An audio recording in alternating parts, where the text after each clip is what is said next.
Guys, nandito na tayo sa Juan Luna Street. So di natin napilit kung hindi talaga guys. So try pa rin natin guys, wala namang mawawala eh. Ang pwede?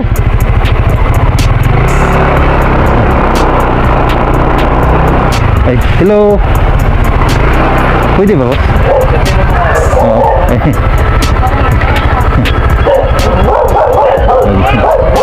Bawal na? Oo, bawal na.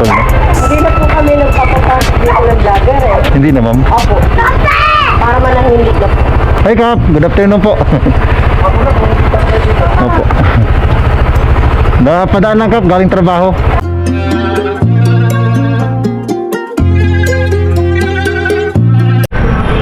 Alright guys, good afternoon. So pagka-out natin sa trabaho guys, no, diretso tayo dito. Gagawa tayo ng content for today's vlog. Is pupuntahan natin uli yung ano guys, kung napanood nyo sa vlog, yung pinagawa na bahay ni Kapitan dito sa Moriones Street sa Tondo, Manila. So i-update natin guys. Current location natin is dito tayo sa Recto. So malapit na tayo dito guys, dyan na sa unahan yung Tutuban Mall. So Dagupan Street at saka ano yun, Moriones. So last kasi napunta natin doon is kasintada ng mga hollow blocks ang nakita natin sa drone dahil di nga tayo pinapasok. Pero try natin ngayon guys, sakali makapasok na tayo. So nakita ko sa panibagong vlog is yung mga bahay na natirahan na is nagiba na, near me. So talaga silang laban doon guys dahil nga sa ano, sa wala sila sa lugar. So yung bahay na tinayo nila is nasa gilid mismo ng estero. Tutuban Mall.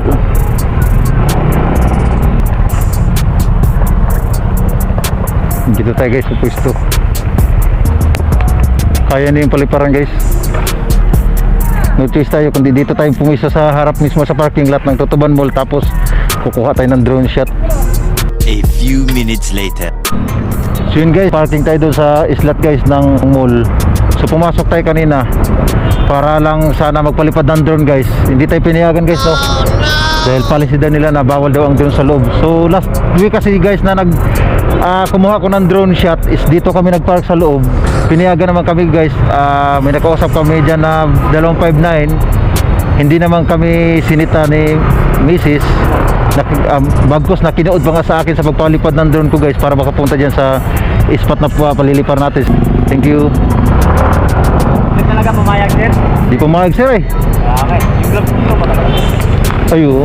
Wala sir, ano eh, kasi last ano sir na ano, nagpumayag, hindi kasi ako sinita, 259 pa ang nanood sa akin. Di lang sana ako nagpaalam eh, kung alam ko lang. Kaya nga eh. Mahirap talaga. Sige sir, thank you. Guys, dito lang tayo, hanap tayo ng spot dito na mapagpapaliparan guys, no. A few minutes later. Papunta tayo doon guys sa bahay ng mga kapitan na pinagiba. So re-record natin.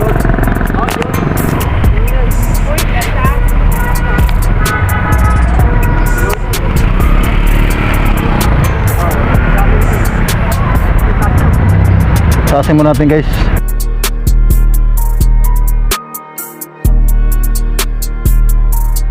Ayan guys, oh. Ayan, makita nyo sa guys. Ayan. Ayan, kung makikita nyo guys sa drone shot. Ayan guys, papuntahin natin doon sa bahay ni Kapitan yung mga dinimulish. Ayan. Ayun o, sa taas. Kung makita nyo guys, oh. Ayan guys. Ito yung guys yung update natin sa bahay dito sa gilid ng estero.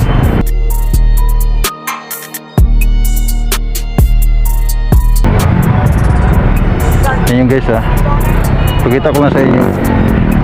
Ito yung pabahay ni Kapitan dito na dinimulis guys, ni Ormi. Bababaan natin konti. Wala lang bahay dito. May ilog dito. Bababa natin guys konti. Yan. Para mas makita natin guys, no.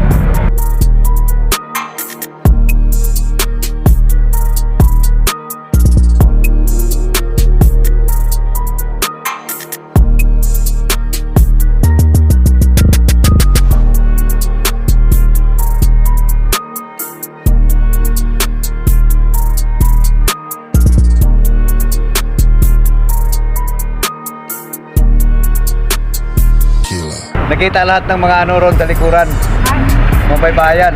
Ayun, magpunta Moriones. O yun o, kitang kita eh. And guys, binaba natin konti yung height natin is 37 lang yung yung height natin sa taas. So andito tayo sa kabilang kalsada nagpapalipad guys. Kung mapapansin nyo guys, itong natirang mga bahay is second floor to.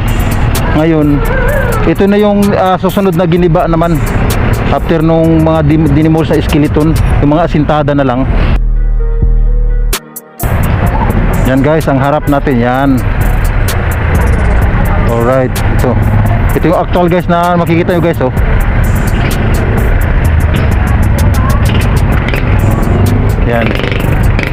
Yan guys, yung makikita nyo yan sa harapan. Yan yung makikita nyo guys na mismong dalawang palapag na ginagawa nila. Ngayon sira na yan guys. Ito na yung bahay ng kapitan guys eh. Ito yung last na kulay green, mapapansin nyo. Yan yung bahay ng kapitan dyan. Nag-attempt tayong pumasok kanya, hindi tayo pinapasok dahil bawal daw. Yan guys, yan na lang yun.